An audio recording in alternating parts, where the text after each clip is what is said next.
Je vais faire oui. Ça, c'est bon. Bonjour tout le monde.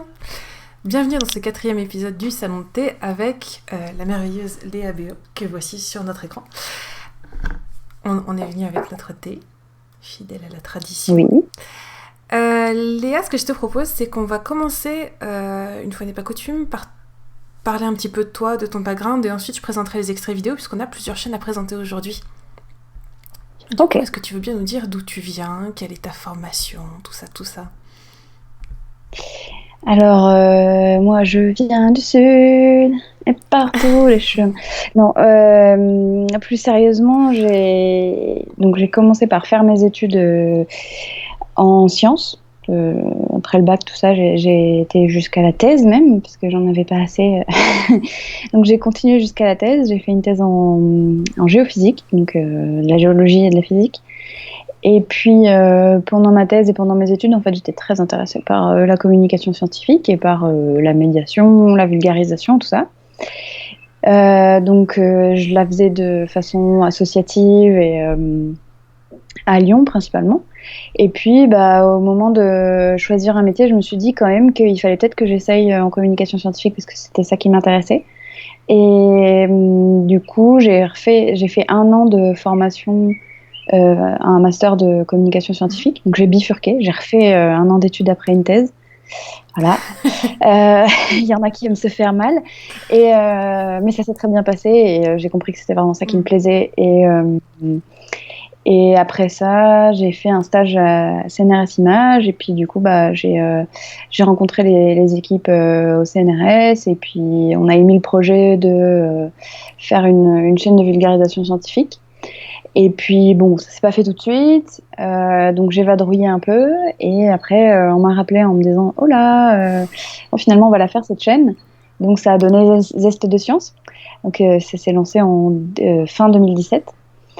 Et voilà, donc je faisais principalement les médias sociaux et la version Zest de Science, et enfin du coup YouTube.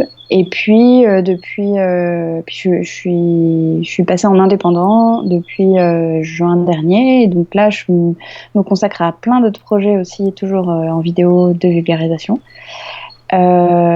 principalement pour YouTube et pour des institutions. Donc voilà, donc j'ai notamment Avis de recherche, dont on va parler je crois, qui est pour une revue de sciences humaines et sociales. J'ai un projet avec Balade Mentale, la chaîne de Théo. Et puis voilà, d'autres projets qui vont se lancer bientôt, j'espère. Super. Voilà, je crois que j'ai tout dit.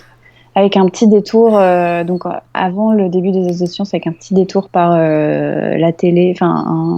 J'ai incarné un documentaire scientifique, donc j'ai vu un peu ce que c'était que travailler pour la télé aussi. Ah bah c'est super, puisque ça va être la thématique Et le d'aujourd'hui. vortex. Et le vortex, bien Voilà. entendu. C'est super intéressant et j'aime beaucoup le fait que tu travailles avec les institutions. C'est quelque chose d'ailleurs dont je vais parler vendredi prochain avec Pierre Carner pour ceux qui voudraient suivre ce live.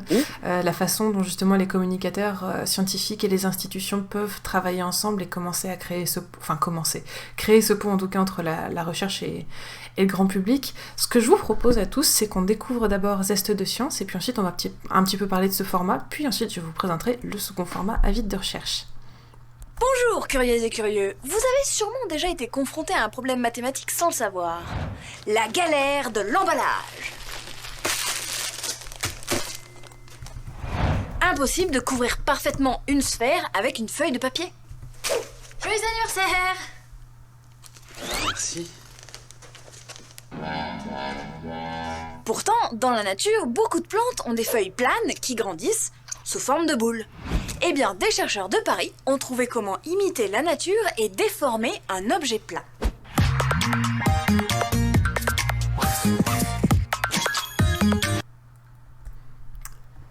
Voilà, donc c'est Zeste de Science, qui est donc un format, comme tu le disais, qui a été créé fin 2017.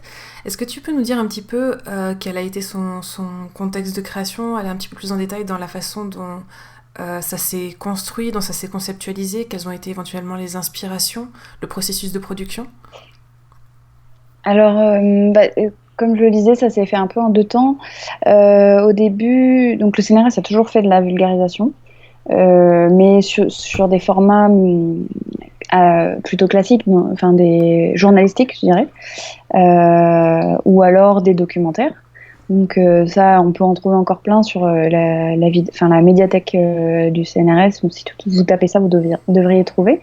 Donc il y a plein de formats comme ça qui ressemblent beaucoup à la télé, justement, voire même qui étaient faits pour la télé. Et moi, j'ai fait un stage là-bas et j'ai fait mon mémoire de master sur l'évolution des formats de vulgarisation en vidéo. Et donc, j'ai fait un peu l'étude, la tendance de ce que eux faisaient.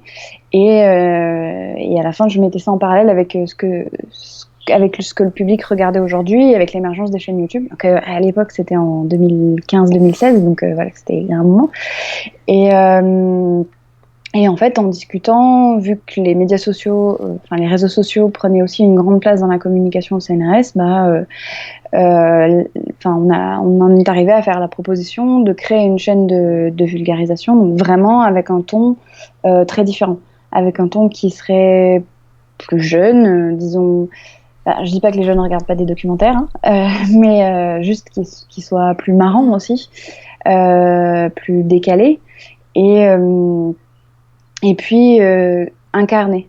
C'est la grosse différence avec toutes les autres productions, c'est que c'est très incarné. On voit la personne. Bon, en l'occurrence, c'était moi jusque-là, donc je parle. C'est pas, disons que c'est moi qui vais faire le travail de vulgarisation, aller voir les chercheurs. Et ça, c'est ce qui a été le plus dur, disons, à faire accepter. Au niveau, disons, plus institutionnel, parce que voilà, c'est un gros risque qu'a pris quand même le CNRS pour ça. Et voilà, une fois que l'idée de cette incarnation et de ce ton décalé a été acceptée, après ça s'est fait vraiment avec plein de personnes impliquées. Donc il y a à la fois la cellule réseaux sociaux dont je faisais partie, qui pouvait apporter un regard plus, disons, faire un peu un benchmark et tout ça. On a pas mal regardé. Moi, je l'avais fait pour mon master, mais voilà, chacun a apporté sa pierre à l'édifice aussi, des formats qu'on aime, des formats qu'on n'aime pas. Donc voilà, on a même consulté à l'époque justement Pierre Kerner. Je crois que j'avais demandé de venir, et Sciences étonnantes, donc David Louapre, qui donc deux profils très différents, venir donner leur point de vue sur les premiers pilotes qu'on avait fait. Et puis donc il y a toute la production au niveau du CNRS, qui donc c'est le pôle production, c'est CNRS Images.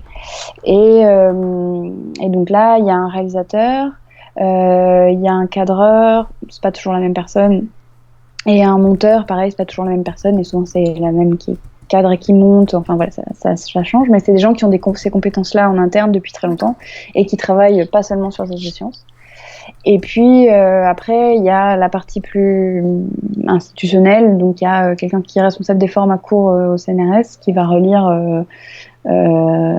Et après, moi, je fais relire mes textes de toute façon avec le chercheur à chaque fois, ou la chercheuse, avant publication, pour valider le contenu scientifique. Tu trouves qu'il y a une... Donc voilà, à peu près. Et après, au moment de la publication, la cellule médias sociaux reprend le relais en diffusant et en commentant. Donc au début, moi, j'étais beaucoup derrière les comptes des sciences. Maintenant, un peu moins, enfin une partie du temps, mais pas que. D'accord. Tu trouves qu'il y a une différence en termes de consultation scientifique, justement, par rapport à la télévision? Est-ce que tu trouves qu'il y a plus de rigueur? Alors, plus de rigueur, je sais pas si c'est le mot rigueur que j'utiliserais. En tout cas, il y a plus de... On va plus loin, on a moins peur, et de façon générale, les youtubeurs ont moins peur d'aller plus loin dans l'aspect scientifique quand ils vulgarisent un sujet. La télé parfois se contente de survoler, mais alors se contente, c'est un mauvais mot, parce que en fait les gens qui sont derrière et qui écrivent sont pas forcément heureux avec ça, hein. Ils écrivent des fois des choses beaucoup plus fournies, et en fait on leur demande, mais au niveau carrément des diffuseurs, en fait les étages de validation sont encore plus importants. Et des fois, ils vont être contraints. Il va y avoir des contraintes à beaucoup plus vulgariser, mais même aller dans la simplification. Chose que sur YouTube, on est très libre. En fait, on connaît à peu près notre public et puis surtout, on a un lien direct et on peut avoir directement les commentaires genre « Oh là là, je voudrais en savoir plus ». Et c'est ce qui s'est passé d'ailleurs pour Zest de Science. Au début, les formats, on s'était dit 3 minutes, ça suffit. Et puis, on nous a tout de suite dit c'est beaucoup trop court, on veut en savoir plus. Encore aujourd'hui, on a ce retour, mais on va déjà plus sur des épisodes de 5 minutes. C'est quelque chose d'ailleurs qu'on retrouve peut-être un peu plus dans Avis de recherche, qui est un format qui, j'ai l'impression, prend le temps d'explorer plus loin. Ouais, mais avant même d'en parler, comment tu définirais le public de Zest de Science ? Quelle tranche d'âge c'est ? Quel niveau d'initiation aux sciences ? Alors, la tranche d'âge, c'est, on va dire, plus jeune que ce que le CNRS a l'habitude de voir sur ses réseaux, mais ça reste en fait la même tranche d'âge que les gens qui regardent les autres vulgarisateurs. Donc plutôt, je crois que notre max c'est 25-35, et après on a les 18-25. D'accord. Donc c'est assez jeune quand même. Et surtout, c'est des curieux de science. C'est pas forcément. Il y a quelques chercheurs dans le tas parce que la communication du CNRS fait que c'est des choses auxquelles qu'ils vont voir passer. Mais pas toujours, parce que nous, quand on les contacte pour faire un sujet, il y en a plein qui connaissent pas. On a plutôt des gens qui sont curieux de science. On a des profs et des élèves. Voilà, c'est peu de spécialistes. Et du coup, en termes de retour sur les publics qui sont relativement jeunes, les élèves, les enfants, par exemple, que les parents vont mettre devant cette chaîne-là, est-ce que tu sens que vous remplissez un besoin qui n'est pas forcément assouvi par la télévision aujourd'hui ? Ah, oui, alors bon, je sais pas si c'est de façon, enfin, mon opinion c'est que c'est de façon générale, la communauté des vulgarisateurs, peut-être que justement elle s'est constituée en réponse à un manque de. On entend souvent, c'est je trouvais pas ce qui me plaisait, donc je l'ai fait. Ça c'est un peu partout sur YouTube et pas que en vulgarisation. Et je pense que si on demande à l'ensemble du Café des Sciences, on a à peu près tous regardé C'est pas sorcier quand on était jeunes. Et du coup, c'est un peu la génération C'est pas sorcier qui, par manque de C'est pas sorcier à la télé, s'est mis à le faire. Ou... Je sais pas si c'est par manque ou si c'est un peu une réponse à une envie aussi de partager de donner comme on a reçu quand on était jeune, quoi. Et je parle de science. Et ouais, peut-être que c'est un manque à la télé. Alors après, récemment, en réponse aux vulgarisateurs, j'ai l'impression que la télé s'est emparée aussi de cette chose-là, essaye de mettre des vulgarisateurs à la télé, ça marche ou pas, ça dépend. En fait, dès qu'on impose trop de choses, la liberté des vulgarisateurs est trop frustrée, donc je suis pas sûre que ce soit la bonne idée. Et puis, il y a eu récemment un essai pour relancer un C'est pas sorcier, donc c'était vraiment calqué sur l'ancien C'est pas sorcier. Voilà, il y a eu, on aime ou on n'aime pas, quoi. Je crois que ça s'appelle C'est toujours pas sorcier. Et, bon, voilà, je ne suis pas à critiquer parce que c'est déjà bien d'avoir fait une émission comme ça, mais après, voilà, c'est vraiment un calque. Enfin, on a l'équivalent de Jamie avec les lunettes, on a l'autre jeune homme blanc qui va sur le terrain, et puis une jeune femme métisse qui va aussi sur le terrain. Donc, on retrouve quand même très fortement Fred, Jamie et Sabine. Mais peut-être trop calqué, du coup, justement. C'était trop calqué. Bon, mais c'est juste mon avis. Voilà. Il faudrait leur demander s'ils ont eu un bon retour de la part des familles, parce que c'est le public, quoi. Juste, je me suis dit que j'étais pas le public.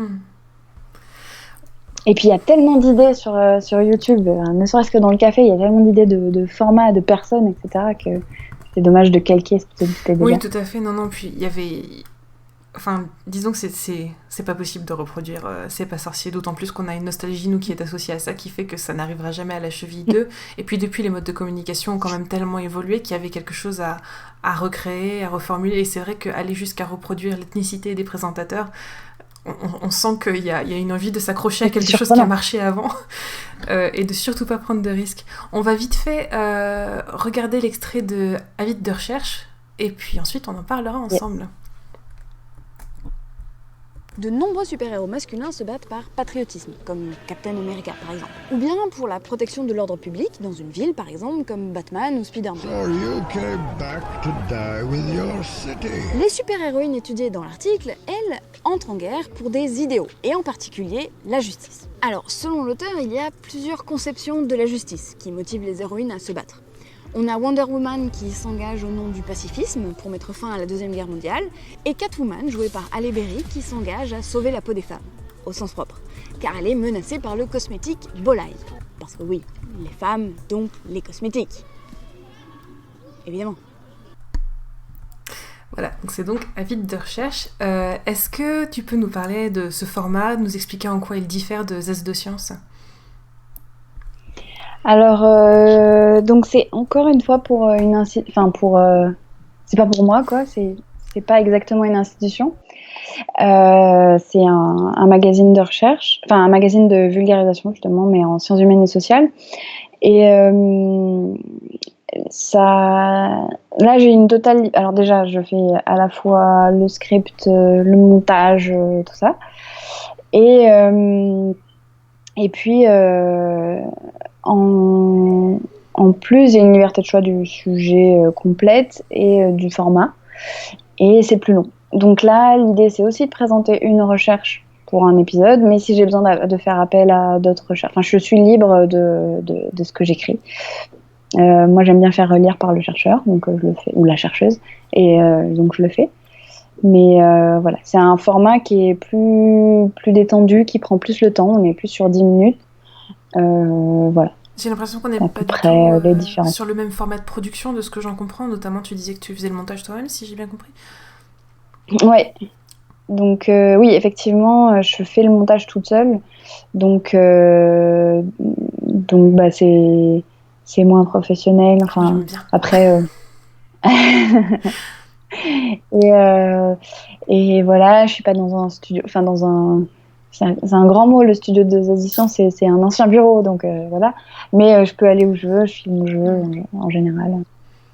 Voilà, c'est plus libre d'un épisode à l'autre. Les repères, on n'a pas forcément les mêmes repères. Et voilà, j'ai essayé d'aller voir d'autres vulgarisateurs aussi. Donc là, pour l'épisode sur l'économie des jeux vidéo, j'ai fait appel à Stupid Economics.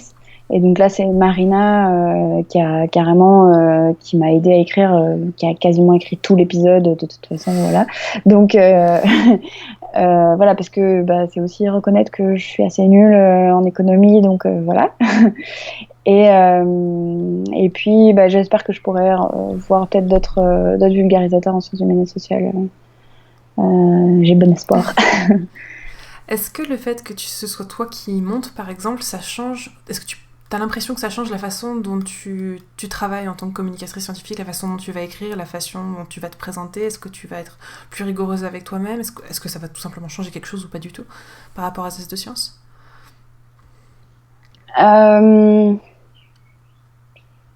Ouais, je vais être plus rigoureuse peut-être. Je vais peut-être moins faire de trucs ridicules. Enfin, quoique si, parce que je fais quand même des trucs bien ridicules, mais... Tu fais très bien le consommateur de voiture. Merci. Non, mais je sais pas, Après, si, ça va changer une grosse chose, c'est que moi, je fais pas mal à l'arrache les choses, disons, en termes de temps. J'ai quand même des deadlines pour rendre les montages. Et en général, je m'y prends assez tard. Et donc, du coup, j'ai pas forcément le temps de faire des trucs hyper compliqués.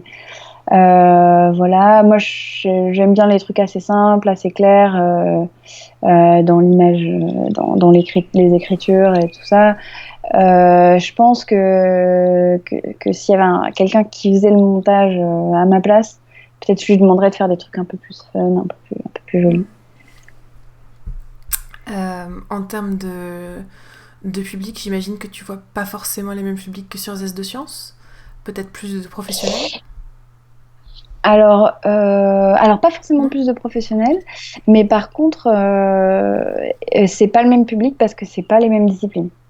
Donc il y a un peu de tout, il y a un peu de tout le monde. Il y a certains épisodes, les derniers surtout, qui sont sortis complètement du cadre du public habituel de David de recherche. Alors ça se voit surtout dans les commentaires. On a plein de choses différentes. On a des gens. Alors cette fois-ci, on a eu des gens qui savaient pas vraiment ce que c'était la méthode scientifique, ou comment dire, qui étaient vachement, comment dire, incisifs, et pas vraiment. La méthode scientifique dans les sciences humaines et sociales, c'est pas forcément la même, c'est pas forcément une étude statistique, c'est pas ça passe pas par les mêmes process que certaines autres sciences qui peuvent être quantitatives. Bien qu'en sciences humaines et sociales, on a aussi des études quantitatives. Et du coup, il y a eu beaucoup de questions là-dessus sur comment on prouve telle opinion, tel truc. Donc voilà, on a des choses comme ça auxquelles j'ai pas du tout affaire sur Zest de Science. Voilà, après on a pas mal de retours aussi de gens qui ont étudié ce sujet-là, chose qu'on n'a pas forcément aussi sur Zest de Science puisqu'on a beaucoup plus de novices. D'accord. C'est intéressant justement, je trouve, cette différence des publics et je trouve d'autant plus intéressant le fait que parce que ce sont des sciences humaines, tu vas avoir un public qui va être, j'imagine, plus ouvert parce que je suis humain, donc forcément je vais plus facilement comprendre. Donc je trouve ça intéressant ce travail d'amener la recherche et de rappeler que les sciences humaines, c'est pas juste avoir une opinion sur la façon dont notre cerveau fonctionne ou dont nos sociétés fonctionnent, mais qu'il y a bien des recherches qui sont menées, et j'aime beaucoup la façon dont ces épisodes sont construits d'ailleurs. Je trouve que ça amène très bien ces sujets. Après, il y a aussi le choix des sujets qui c'est moi qui choisis. J'ai pas une formation initiale en sciences humaines, même si du coup pendant mon master de communication et culture scientifique, on a fait beaucoup de sciences humaines et sociales. Là, je préfère choisir je prends évidemment des sujets de recherche qui sont un peu globalement assez, disons, récents et un peu liés à la pop culture. On a les jeux vidéo, on a on avait Star Wars, on a les animaux de compagnie, Ryan Gosling. la bouffe, Ryan Gosling. Là, c'était les super-héros, les super-héroïnes. Donc du coup, c'est aussi parce que les sujets font qu'ils amènent des gens complètement extérieurs aux sciences humaines et sociales à la base. Tu ressens ça comment, la transition, d'amener les gens vers la recherche? Est-ce que tu sens qu'il y a une réticence? Est-ce que tu sens que... Parce que j'imagine que c'est pas pareil que les personnes qui viennent vers les sciences en sachant qu'il y a une méthode scientifique. Les sciences humaines sont quand même pas présentées de la même façon pour des non-initiés. Ouais, alors, ça se voit dans les commentaires quand il y a des gens qui disent dire que je paye des impôts pour que des gens fassent ce type de recherche, on va dire. Voilà, bon, après, à côté de ça, il y a des gens qui trouvent ça super intéressant, donc c'est gratifiant. Ouais. On va parler un petit peu du Vortex. J'ai pas d'extrait cette fois-ci, donc c'est toi qui vas faire tout le parler. Je me demandais comment s'est présentée l'opportunité. Est-ce que c'est venu par Zest de Science? Est-ce que c'est arrivé par autre chose? Un peu les deux. Donc le Vortex, c'est une chaîne qui est produite par Arte. Disons, c'est eux qui amènent les sous-sous, notamment, et puis qui diffusent. Donc le producteur, c'est Ronan, qui est connu aussi sous le nom de Reel Me Up. Et il va falloir que j'aille brancher mon ordi. Je vous le dis, je vais disparaître à un moment. Et du coup, ouais, donc j'ai rencontré. Donc à chaque fois, c'est une colocation, pour ceux qui connaissent pas, de vulgarisateurs. Et l'idée, c'est qu'on est 4 et on écrit des épisodes en favorisant les discussions entre vulgarisateurs sur chaque sujet qu'on choisit. Le choix des sujets est totalement libre. Et voilà. Et donc, il y a à chaque fois 2 garçons, 2 filles parmi les vulgarisateurs. Donc, c'est pas un secret, mais il y a quand même moins de femmes vulgarisatrices visibles sur YouTube. Et je dis bien visibles. Et il se trouve que moi, alors ça a commencé par une coïncidence. Au Festival Frames, j'étais assise à côté de Patrick Beau, qui était donc recruté dans la 2e saison du Vortex. Et en face de lui, il y avait donc le producteur, Ronan, que je ne connaissais pas.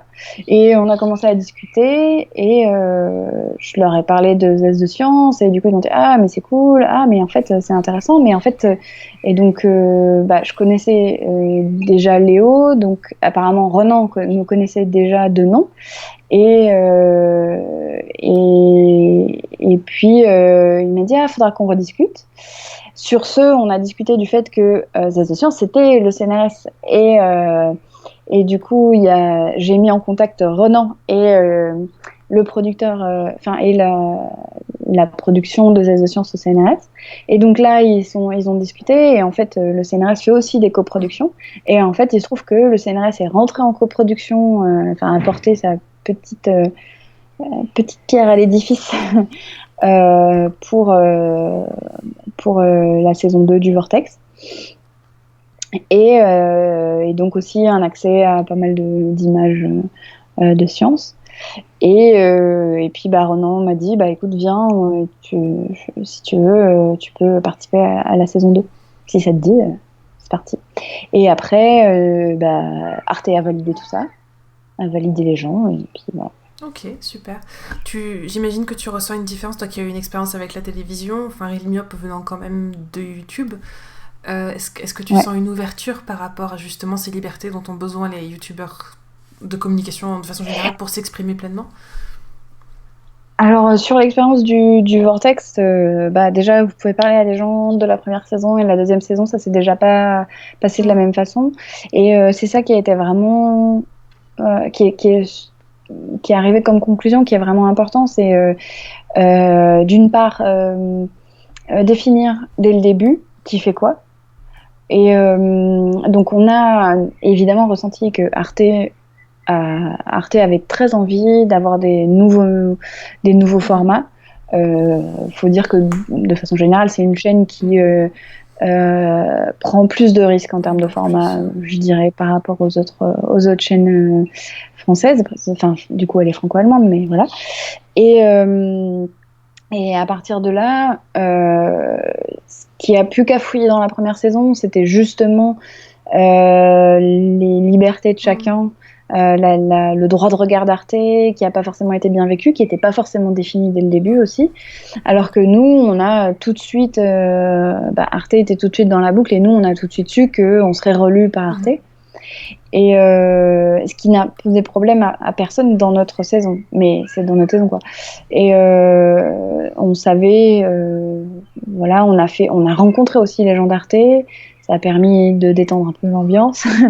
et puis après, franchement, ils nous ont laissé très libres de choisir les sujets. Et après, il y a eu très peu de remarques sur les scripts.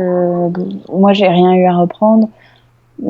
Après, ils ont eu le temps aussi de regarder, parce qu'ils nous avaient demandé de regarder dès le début, quoi. Donc on savait que voilà.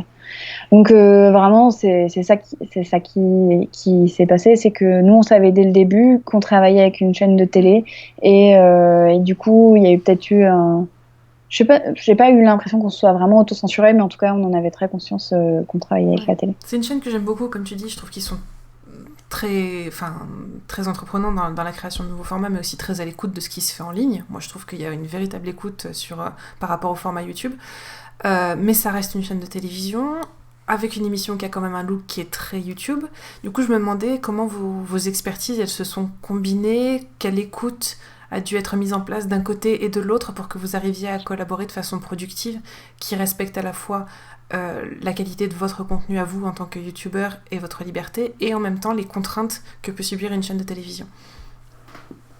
Bah, alors déjà, ça n'a pas été diffusé à la télé, le Vortex, donc c'est déjà assez différent. Et là où ça a été très important, c'est faire comprendre à Arte que l'expertise de YouTube, pour le coup, elle venait des youtubeurs. Ce qui fait sens quand je le dis comme ça, mais qui n'est pas forcément évident. Enfin, il y a vraiment une relation de confiance à établir et dire, voilà, on n'est pas juste des gens, alors, d'autant plus moi, mais on n'est pas des gens qui arrivons avec une communauté pour fournir cette communauté à la chaîne Le Vortex.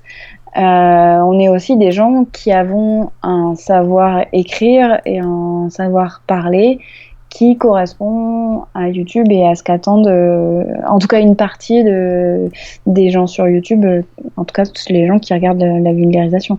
Donc ça, c'était vraiment important d'établir cette relation de confiance sur l'écriture. Et c'est ça qui peut aussi être compliqué. Il y a aussi le fait qu'on est à chaque saison, il y a 4 personnes différentes, donc 4 écritures différentes, 4 façons de vulgariser différentes, parce que chacun a sa façon de vulgariser. Et ce qui est compliqué, c'est que du coup, on peut pas formater. C'est dur d'imposer à quelqu'un un format. Alors je sais pas comment ça s'est passé. Il faudrait demander aux autres saisons, même après nous. En tout cas, nous, on a assez facilement combiné nos façons d'écrire. Voilà. Après, voilà, on sait que Patrick il va plus raconter des histoires. Alors du coup, on en a fait un truc. Patrick raconte-nous une histoire, et donc on a des changements de lumière quand Patrick raconte une histoire. Voilà, Après, on joue dessus aussi. C'est intéressant. Voilà. J'ai le gay Soriso qui demande dans le chat, est-ce qu'une forme de concurrence n'aurait pas gêné la liberté de chacun? Mais j'ai l'impression qu'au contraire, vous construisez les uns sur les autres et que vous créez un univers autour des... Une concurrence entre les... de ce que j'en comprends, en tout cas, oui, effectivement. Est-ce que une forme de concurrence n'aurait pas gêné la liberté non, de chacun? alors pas du tout. On n'est pas du tout en concurrence. L'idée, c'est l'inverse, en fait. Donc, on trouve les sujets... donc, parmi les sujets qui nous intéressent, on trouve les sujets sur lesquels... donc, on a vraiment discuté. On a pris un week-end pour discuter ensemble de quel type de collaboration on pouvait mettre en place. Donc, voilà, moi, je dis... j'ai envie de parler de l'évolution de la bouffe et de qu'est-ce qu'on va manger dans le futur. Je pense aussi, je veux aborder ça d'une façon sociale.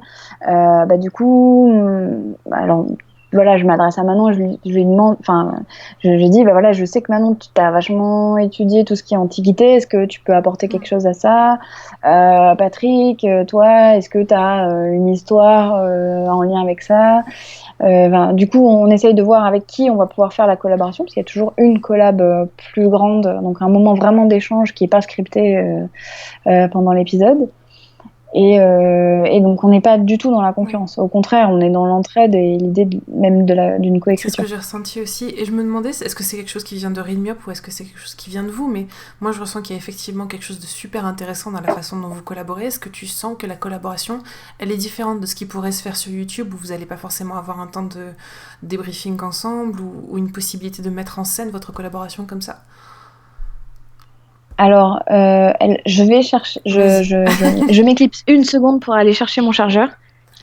C'est le moment de balancer toutes les questions que vous avez dans le chat. Je les note petit à petit et puis on y répondra au fil de la conversation.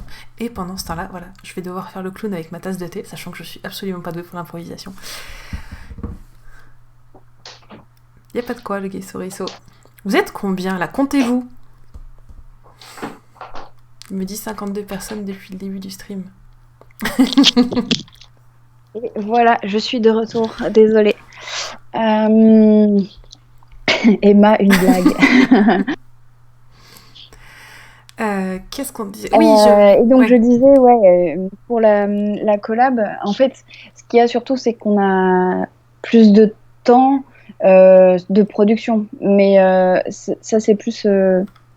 c'est à la fois un avantage et un inconvénient parce que nos épisodes ils ont été diffusés quasiment un an après notre tournage. Donc on est presque plus dedans et tout ça.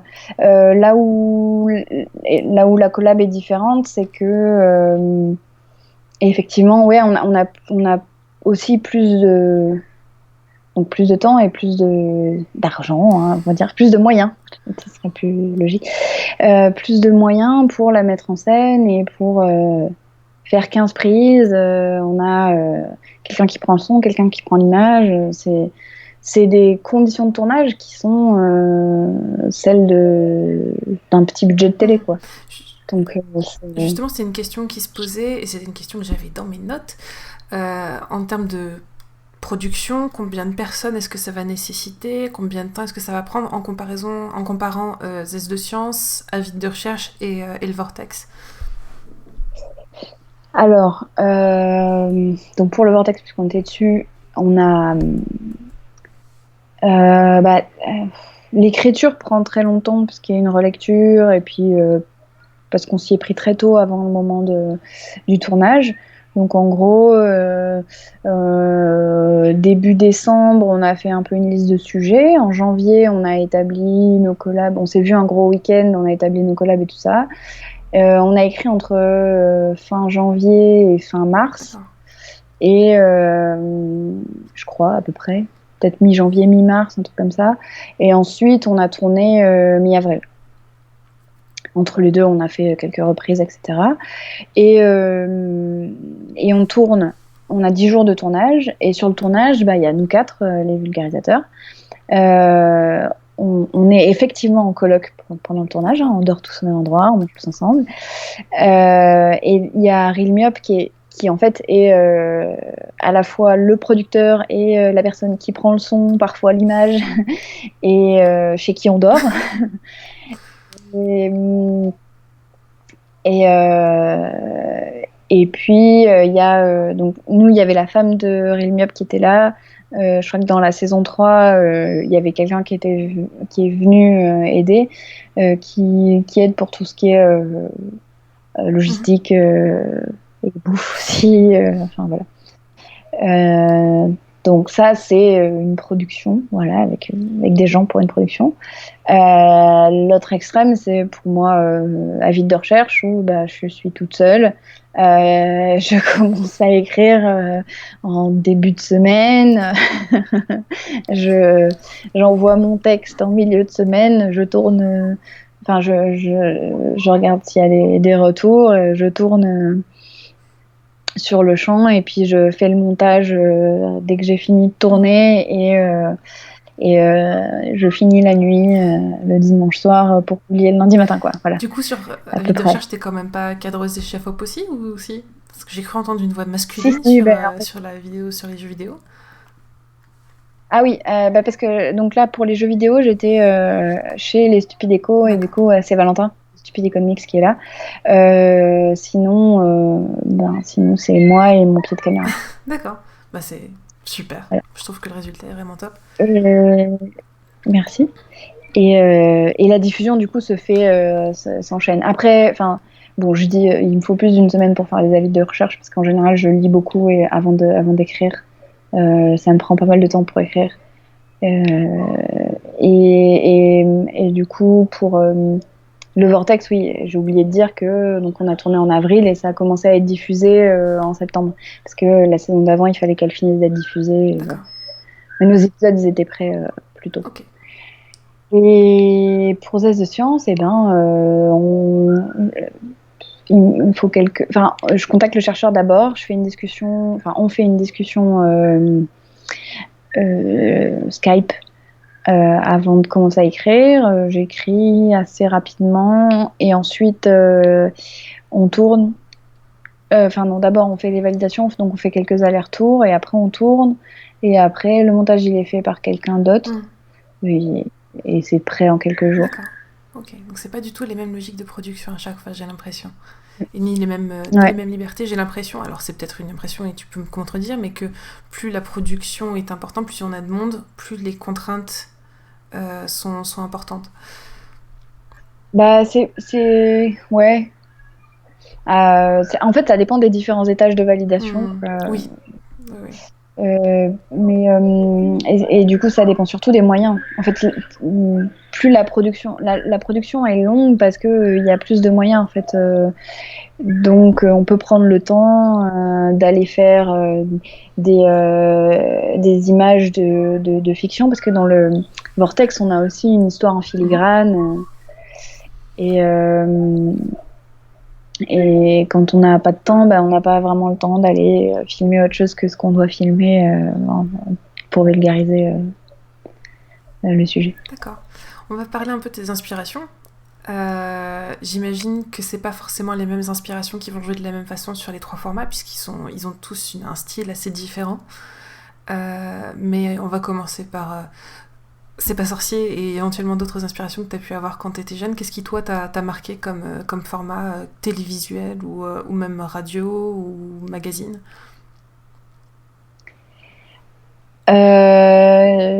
Bah oui, donc effectivement, c'est pas sorcier.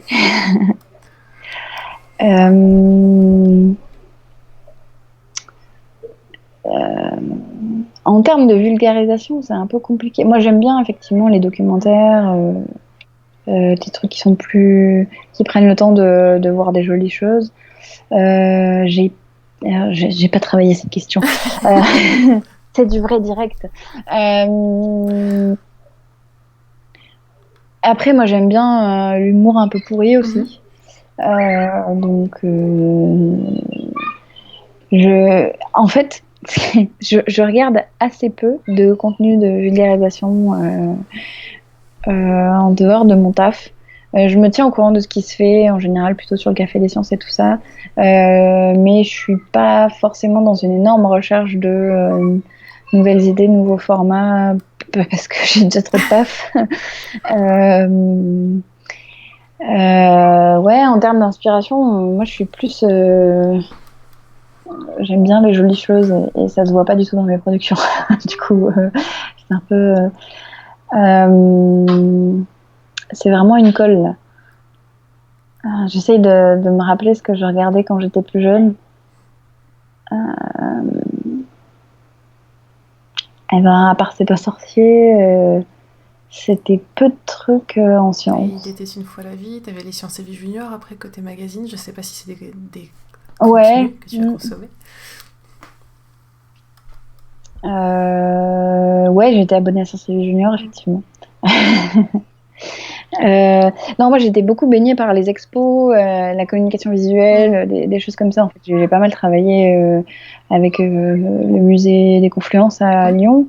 J'aime bien, moi j'aime beaucoup le théâtre, j'ai fait beaucoup de théâtre, y compris dans la direction technique, donc plus installer des projets et imaginer des éclairages, donc je vais être plutôt là-dessus. Et effectivement, c'est ce que je dis, ça se voit pas du tout dans les productions, mais voilà, mes sources d'inspiration, ça va être je vais plutôt regarder des choses assez bien faites, qui prennent le temps, des fois qui vont avoir un cadreur, une prod derrière.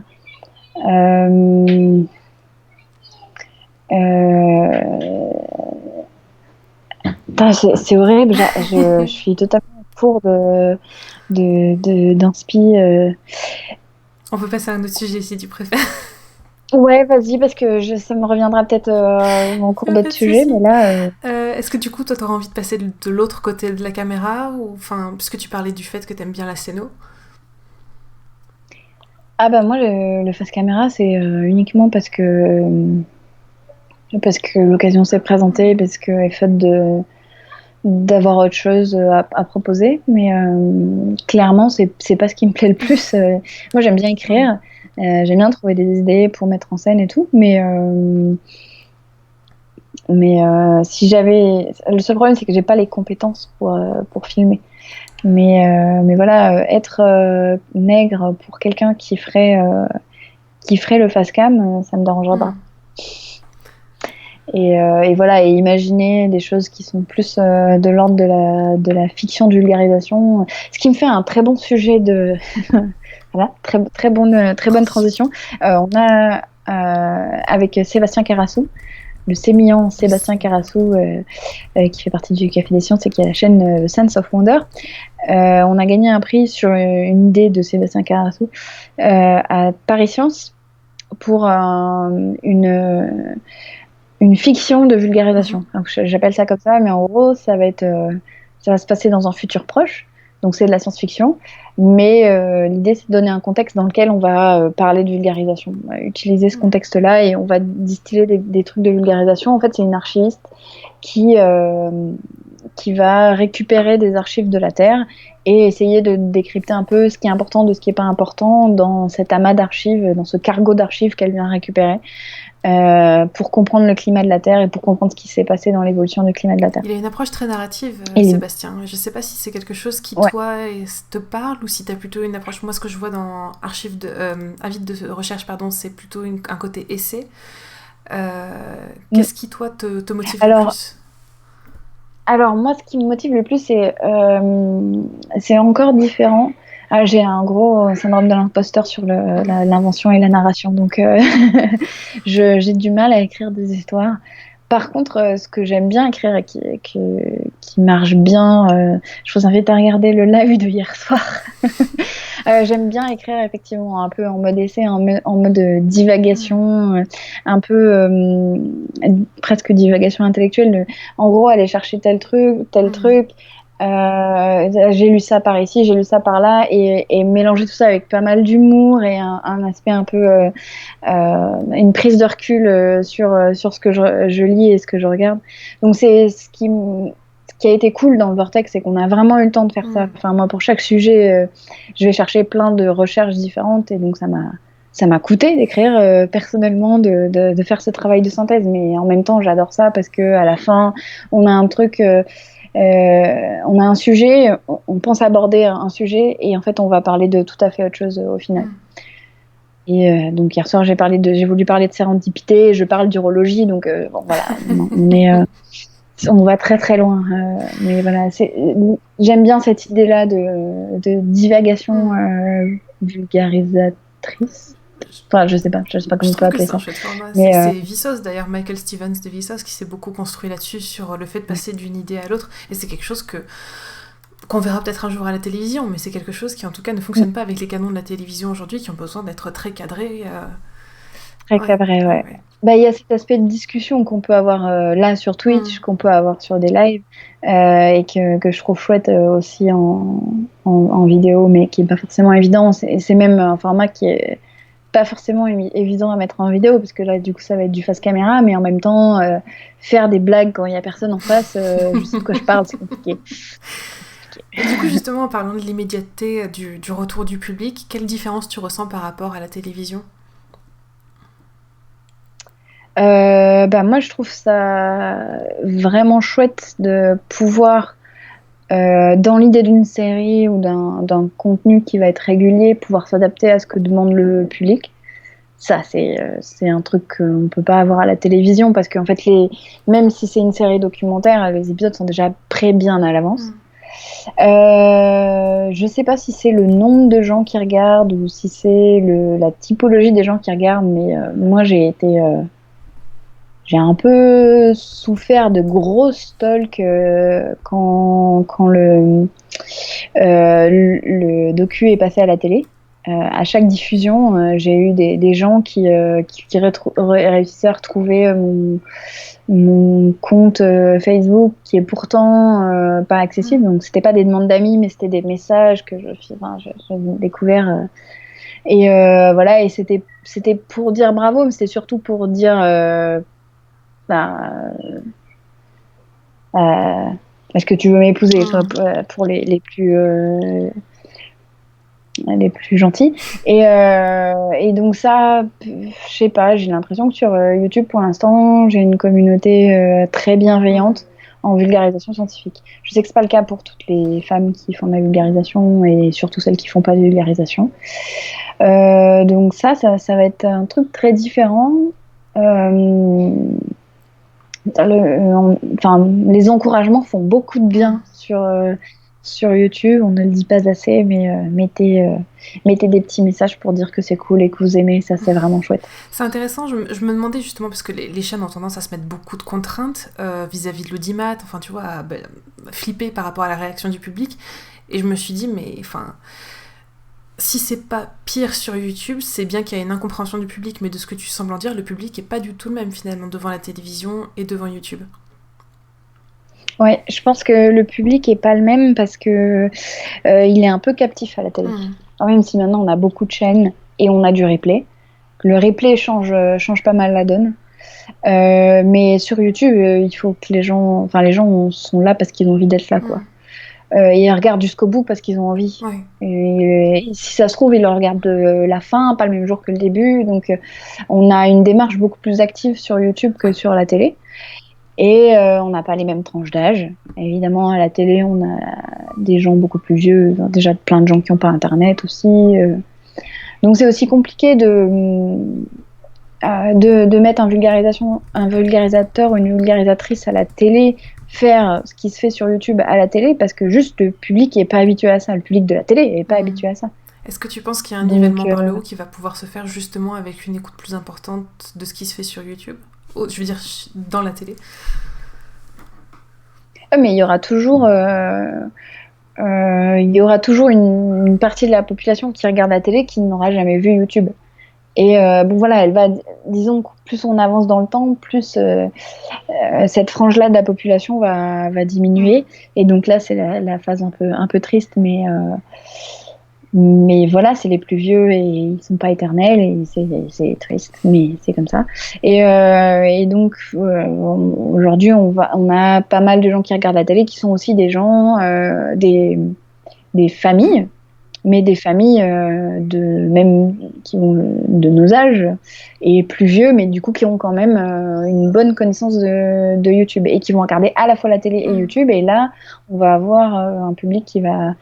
je pense que si le public change, la télé va changer en fait. Le nivellement, il sera aussi depuis le bas. Après, c'est une télé très française aussi. C'est des choix. Quand on regarde quand on regarde aux États-Unis, c'est les documentaires incarnés, ça existe depuis des années. C'est pas nouveau. Et puis Veritasium, il a déjà fait plusieurs docus pour la télé, qui est un vulgarisateur américain qui du coup a fait de la télé et documentaire sur la vitamine. Disons, ouais, notamment sur la vitamine qui est bien connue. Après, voilà, je crois qu'il l'a fait. D'ailleurs, c'est pas aux États-Unis, c'est en Australie, si je dis pas de bêtises. C'est une chaîne australienne. Enfin, je sais plus. Mais quoi qu'il en soit. Les documentaires incarnés, la télé en fait, puisque j'ai eu l'occasion d'en faire un. La télé en fait et ça marche de mieux en mieux, mais pour l'instant, c'était beaucoup de magazines ou de formats assez courts et c'est en train d'être de plus en plus des formats longs et de plus en plus des formats disons scientifiques, et même on a du journalisme incarné qu'on voit de plus en plus. Ça aussi, c'est un format que j'aime bien, moi, où le journaliste va aussi, quelque part, expliquer sa démarche. Et ça, je trouve ça vraiment chouette. Moi, j'avais regardé là, récemment la série documentaire Green Blood qui était sur France TV. Je sais plus si ça a été diffusé à la télé. Et dans cette série, on voit vraiment, c'est très incarné, quoi. Et on voit vraiment comment ils font aussi. Et ça, je trouve ça chouette. C'est quelque chose. Pour moi, ça a autant d'intérêt que le résultat final de ce qu'on voit. Après, c'est hyper perso comme avis. Non, mais je trouve ça super intéressant. Et de toute façon, on est là pour en discuter. Il y a 3DS Man qui disait le truc triste, c'est que ces vidéos, elles passent par l'intermédiaire de YouTube et qu'on n'ait pas une plateforme, un minimum public pour publier. Et c'est une idée qui est intéressante et ce qui mérite d'être développé. Mais il faut voir comment les choses. Ouais. Après. Ils ont essayé, mais ils ont eu des problèmes. Il y a des plateformes publiques. Chaque grande institution a essayé sa plateforme publique. Il y a la Universcience qui avait sa plateforme, qui maintenant est le blog, où on retrouve plein de contenus vulgarisés. Le CNRS a sa propre médiathèque. Tout le monde a essayé d'avoir des contenus, des plateformes qui leur permettent d'éviter de publier sur YouTube. Sauf que le public, il est sur YouTube. En fait, le problème, il vient pas forcément du fait qu'on n'ait pas de plateforme publique, il vient du fait que les vulgarisateurs, ils vont là où ils vont trouver leur public. Enfin, les créateurs, de façon générale, ils vont là où ils vont trouver leur public. Enfin, Mais c'est vrai que du coup, le fait qu'il n'y ait pas une plateforme de service public, j'entends, qui permette ça, c'est un manque de reconnaissance aussi, un manque de reconnaissance des besoins d'une frange de la population aussi. Oui, c'est vrai qu'on peut le voir comme ça. D'autant plus que, on a tous intérêt à travailler dans le sens de la recherche et de la mise en relation des scientifiques et du public. En tout cas, c'est une opinion qui est prévalente, je pense, chez les membres du Café des Sciences et les personnes qui nous suivent aujourd'hui. Ouais, non mais oui, c'est vrai que mais enfin, pour de vrai, il y avait vraiment des contenus, des tas de contenus différents. Il y a Canal U, je sais même pas si ça existe encore, où il y avait même des conférences et tout ça, c'était financé. Après, c'était financé par les sous publics, l'infrastructure de la plateforme. Sur le blog, il y a des contenus qui sont aussi, et je vois la question dans le chat, il y a aussi des contenus qui sont pas leur propre contenu, ils vont entrer en coproduction et héberger du coup aussi les contenus, mettre les liens même vers YouTube de temps en temps. Disons que ce qui est dommage, c'est pour moi ça va plus loin, c'est que les créateurs qui sont sur YouTube, ils n'ont pas forcément les moyens de faire des choses qui sont aussi belles qu'on trouve sur la télé. Et donc c'est là toute l'ambiguïté, c'est que pour faire un contenu assez chiadé, je trouve pas le bon mot, assez quali, eh bien il faut s'associer à la télé, et souvent s'associer à la télé, ça veut dire se conformer à la télé. Et on revient toujours au même problème. Donc l'avantage du Vortex et de ce type-là de contenu, c'est que on va avoir une chaîne qui, dans la mesure du possible, va donner la liberté de création aux youtubeurs. Et pour ça, il faut qu'en fait ça marche quand ça vient en fait de quelqu'un qui s'y connaît. Là, c'est une très grosse pub pour Realme, mais en gros, si il y a d'autres prods qui sont en train de faire ça, si ça vient de quelqu'un qui a l'habitude de faire du YouTube, si ça vient d'une production de gens qui travaillent déjà sur YouTube ou avec des créateurs sur YouTube, et ben ça marche mieux quoi. Enfin, c'est mon point de vue encore une fois. Hein. Puis c'est vrai que Rémi, on sent qu'il a une patte, bien entendu, mais il a produit énormément de contenus différents et je trouve qu'il a cette capacité de laisser le style de chacun s'exprimer avec confiance. Ouais. Après, le monteur qui est Ben, qui travaille pour les qui travaille sur la chaîne Les Post-Process, lui aussi, il est excellent. Il fait ça hyper bien. C'est lui aussi qui filme, qui cadre, je veux dire. Et ben voilà, c'est des gens qui ont l'habitude de ce format-là, qui savent faire, et il y a vraiment cette relation de confiance qu'il faut garder. Après, petit à petit, il y a par exemple, l'expérience qu'ont eu les Parasites, je ne sais pas si vous connaissez cette chaîne YouTube, qui a travaillé sur la série L'Effondrement avec Canal+. Là, c'est pareil, c'est Canal+, qui a accepté dans une certaine mesure, et eux aussi, on est en train de créer ça, donc c'était... et tout le monde essuie les plâtres, en fait, les premiers essuient toujours les plâtres, donc ils ont eu des achoppements, mais ça s'est aussi très bien passé, disons du point de vue du public, le public a obtenu des contenus de super qualité, de gens qui ont l'habitude de créer, et c'est du contenu qui va sur YouTube, mais en fait c'est du contenu de fiction qui va aussi bien à la télé. Pour la fiction, disons, je pense que la transition elle sera beaucoup plus rapide et beaucoup plus facile. Pour la vulga, c'est un contenu qui a été créé et inventé par YouTube même. Donc, oui, dans une certaine mesure, oui. Enfin, je parle de vulga tel que nous on la pratique, c'est-à-dire avec un ton décalé. Ouais. Oui, décalé, effectivement. Approfondi et en même temps décalé, parce que et très incarné. Parce que voilà, encore une fois. Si on avait des producteurs télé là, qui étaient en train de nous suivre, qu'est-ce que tu voudrais leur transmettre comme conseil pour justement permettre à la vulgarisation telle qu'on aimerait la pratiquer, pour lui permettre de transitionner vers la télévision petit à petit?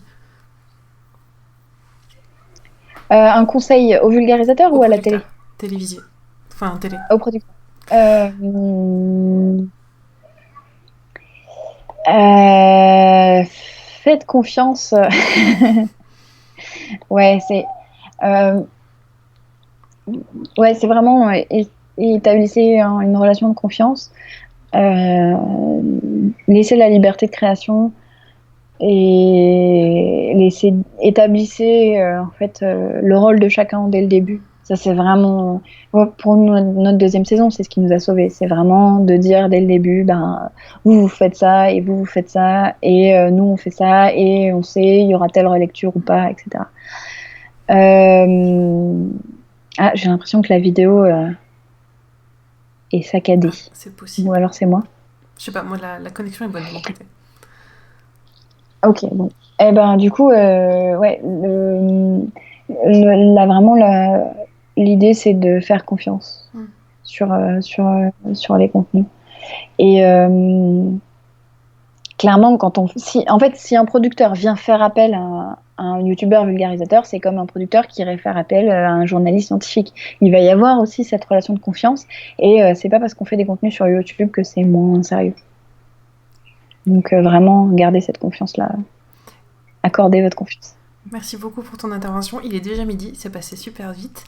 Ouais, j'ai entendu la cloche sonner. Est-ce que tu as des projets, des choses que tu veux partager avant qu'on wrap up? Bah, j'ai déjà pas mal parlé. Il y a un projet qui est en cours et je remercie tout le monde de nous avoir aidé à financer la fin de ce projet. C'est celui qui va nous permettre de vulgariser le monde sous-marin en étant sous l'eau avec Théo de chez Une Balade Mentale. Et donc, du coup, pour l'instant, c'est en pause parce que confinement oblige et on ne sait pas quand est-ce que on va arriver à tourner, mais on va y arriver un jour à partir tourner. Donc voilà, stay in touch et voilà, abonnez-vous. Abonnez-vous. Voilà.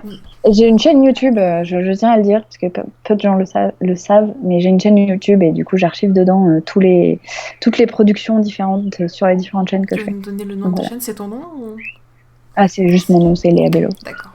C'est assez simple. Ton Twitter est dans la description. En chaîne, vous avez donc Zest de Science, Avide de Recherche, j'arrête pas, je veux absolument dire archive, Avide de Recherche, et du coup le Vortex pour ceux qui veulent découvrir. Merci beaucoup Léa pour ta participation, c'était super chouette de discuter avec toi. Merci pour l'invite. Et puis bonne journée à tous, à bientôt. Merci, bonne journée.